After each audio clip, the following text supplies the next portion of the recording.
Bismillahirrahmanirrahim. Assalamualaikum warahmatullahi wabarakatuh.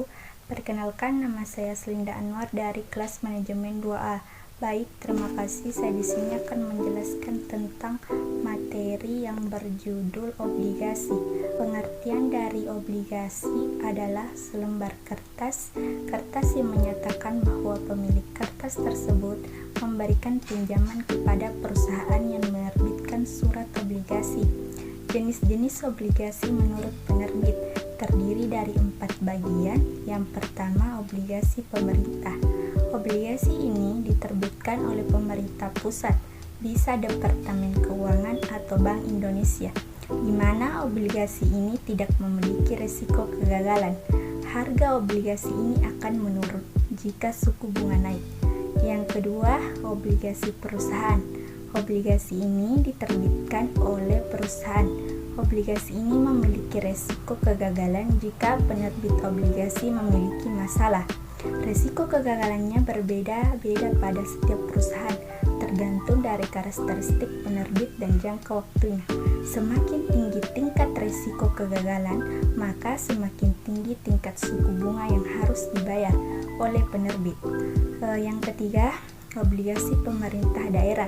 Obligasi ini ditertibkan oleh pemerintah negara bagian dan lokal, di mana memiliki risiko kegagalan, dan jika pemegangnya adalah penduduk setempat, maka dibebaskan dari pajak. Memiliki suku bunga yang lebih rendah dari obligasi perusahaan dengan risiko yang sama. Yang keempat itu obligasi luar negeri. Obligasi ini diterbitkan oleh pemerintah asing atau perusahaan asing, dihadapkan pada risiko kegagalan. Ada tambahan risiko jika diterbitkan dalam mata uang asing. Adapun jenis obligasi yang ada di pasar modal terdiri dari 4 bagian. Yang pertama itu obligasi terdaftar dan obligasi atas unjuk. Obligasi terdaftar merupakan obligasi yang diterbitkan dengan menggunakan nama pemiliknya ataupun nama pemegangnya. Sedangkan obligasi atas unjuk merupakan obligasi yang nama pemiliknya tidak dicantumkan, sehingga dapat diperjualbelikan ataupun ditransfer kepada orang lain tanpa memerlukan aktivitas peresmian atau dokumentasi apapun.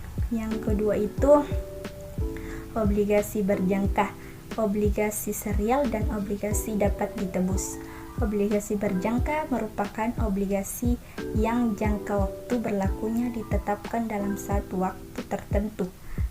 Sedangkan obligasi serial merupakan obligasi yang tanggal jatuh temponya ditetapkan secara serial ataupun berangsur. Yang ketiga, obligasi dijamin dan obligasi tidak dijamin. Obligasi dijamin merupakan obligasi yang diberi jaminan berupa aset perusahaan. Obligasi tidak dijamin merupakan obligasi yang tidak diberi jaminan apapun sama sekali.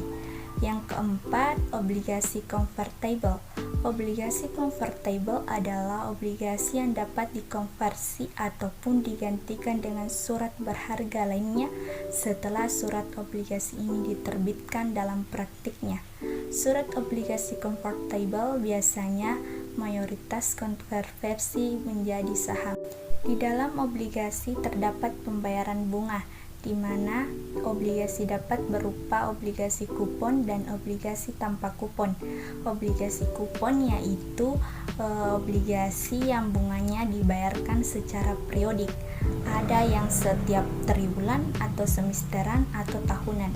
Dan obligasi tanpa kupon ialah tidak mempunyai kupon, sehingga investor tidak akan menerima bunga secara periodik, tetapi bunga langsung dibayarkan sekaligus pada saat pembelian. Adapun pembagian obligasi, yang pertama obligasi berdasarkan tingkat bunga yang dimana terdiri dari obligasi bunga tetap, obligasi bunga mengemban, obligasi campuran. Yang kedua, obligasi berdasarkan nilai nominal yang terdiri dari konvensional bond dan retail bond, di mana konvensional bond adalah obligasi dengan satuan nilai nominal yang besar, sedangkan retail bond adalah obligasi dengan satuan nilai nominal yang kecil.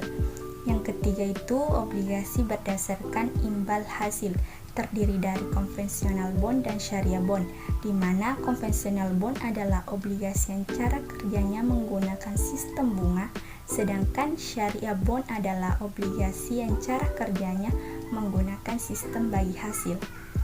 Resiko dalam obligasi yaitu pertama, interest rate risk adalah harga dari sebuah obligasi akan berubah pada arah yang berlawanan dari perubahan tingkat bunga.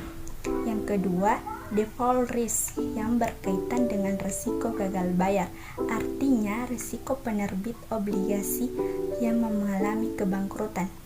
Yang ketiga, volatility risk, di mana harga suatu jenis obligasi tertentu bergantung pada tingkat suku bunga dan faktor-faktor lainnya yang memengaruhi nilai obligasi tersebut.